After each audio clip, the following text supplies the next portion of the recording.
Another option is to use something similar, but instead of generating steam from it, you should generate hydrogen from it.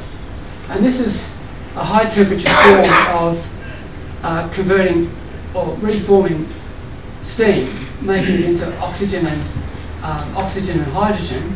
So what it is, it's got a catalyst inside a block, which is actually a silicon carbide block, which inside is coated with a catalyst. And at 800 degrees or so, you drive steam through this block. And so it's being heated in the solar tower by a set of mirrors to about 800 degrees.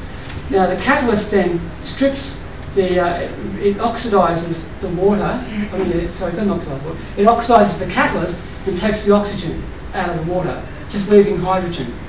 So the catalyst is highly oxidizing, and it takes all the oxygen, leaving the water with no oxygen, just hydrogen. So you end up generating hydrogen.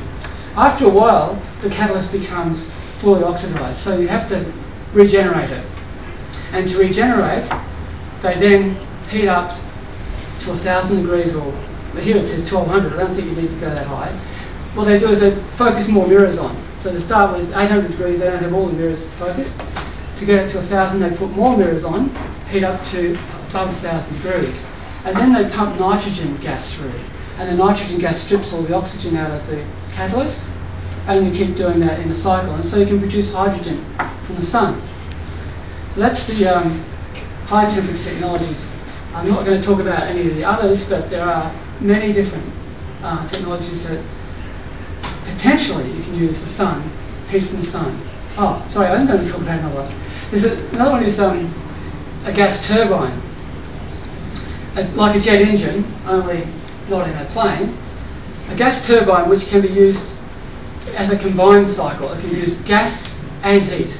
So it has its receiver from the heliostat field, which the expanded gas under pressure gets pushed through the gas turbine and expand instead of a combustion chamber, the collector of the solar heat is like a combustion chamber. The gas expands through that block and then drives a turbine, which drives a compressor to send the cold air back through.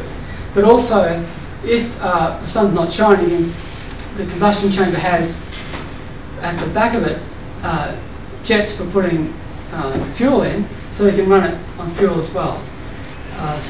And also, then you can use the hot air from the exhaust of the gas turbine to drive a steam cycle, a Rankine cycle. So it has the potential to replace fuel in the gas turbine system. It is a very difficult technology to get work, but it has worked. An Israeli company actually demonstrated this and got it to work. So what they had was a set of mirrors to further concentrate the sun from the mirrors. They got the heliostat field, and then that didn't make small enough a spot, so they had to concentrate a little bit more. It went in through a quartz window. It's pressurized to 8 bars. The quartz window's not only letting all the heat in, but withstanding 8 bars of pressure. So the blower pushes in compressed air, it heats through the expansion block and supposedly drive the turbine. In this case, it's just a demonstration, it doesn't drive the turbine. I just thought I'd show you what the front mirror looked like. The front mirror that concentrates down. It looks like the bottom half of a Dalek. That's why I thought I'd show you.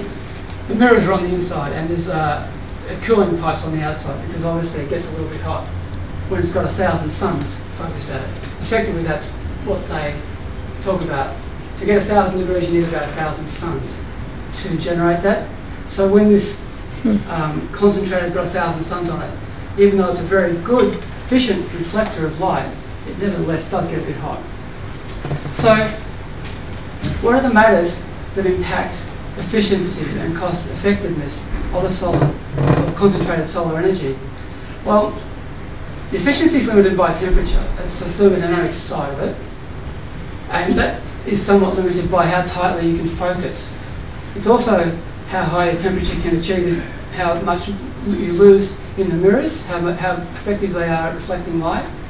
And in thermal losses, naturally, leakage in a heat transfer medium, you leak some heat, and also materials failure.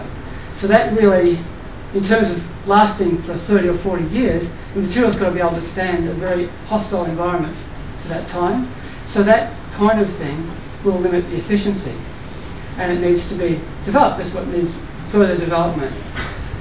There's of course a cost related to the cost of construction, cost of operation and maintenance may not be insignificant when you've got a whole field of mirrors that can get dusty. So you need someone to go around and make sure they stay clean. And also sometimes the mirrors break, especially if they're made of glass. It has this bad habit of breaking. And then there's the cost of transmission, especially if we have to put where the sun is out in the desert somewhere, where we want to use it is somewhere in the city, it's thousands of kilometres away. The cost of transmission and infrastructure to send it that far is quite considerable. And then the last thing is the availability of appropriate enabling technology. Because oftentimes the thing that really kills the technology is that you just haven't got the right material to make it work, or to keep it working. So that's, of course, development in progress. So what are the pathways? Well, the pathway I see of using concentrated solar is to incorporate it with existing technology. And because a lot of coal-fired electricity generation, in the end, is just using heat to make steam, it can be incorporated with that technology. It sort of fits. Also, a more broader incorporation between photovoltaic, concentrated solar and wind to give a mix of energy. So when one's not working, the other is, that sort of thing. It gives you more variety of technologies to work in together with carbon-based technology to get the job done. And the other thing, of course, that always makes a difference is mass production. At the moment, these are specialised systems, one-off systems, and they don't become cheap until you make a lot of them. And also, the energy and where the pathway is probably most effective is in the energy-intensive industries, which need a lot of heat, like steel and aluminium manufacture, things that really need a lot of energy and a lot of heat. Is probably one of the easiest places to start using concentrated solar to get an approach, to get a result. And of course, Australia has appropriate solar resources and political stability, and it can become a net exporter of solar-based energy. So my feeling is that instead of, at the moment, Australia is an energy producer, an energy exporter, it's an energy country. That's where we make most of our money. Export dollars come from energy.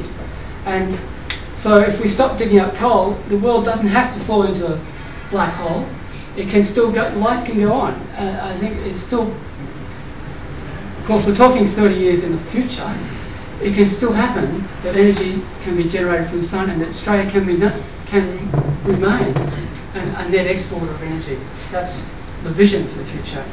So what I would say in terms of what's coming, concentrated solar power is very versatile and can be used for just about anything that requires an energy source. It can produce electrical energy when the sun isn't shining because of storage. It's most useful in a fixed installation. It's not the sort of thing you drive your car on. It just doesn't work that way. But it can be used to make fuels that you might drive your car on, or generate electricity that you might drive an electric car on. But also part of the mix, of course, is better use of energy, smarter use of energy. At the moment, there's so much coal and stuff. We don't really think too much about energy. You just come home, turn the air conditioning on.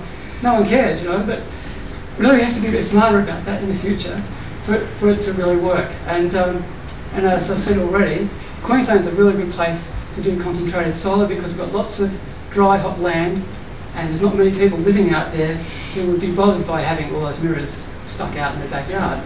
So that's all I needed to say. I'll take questions.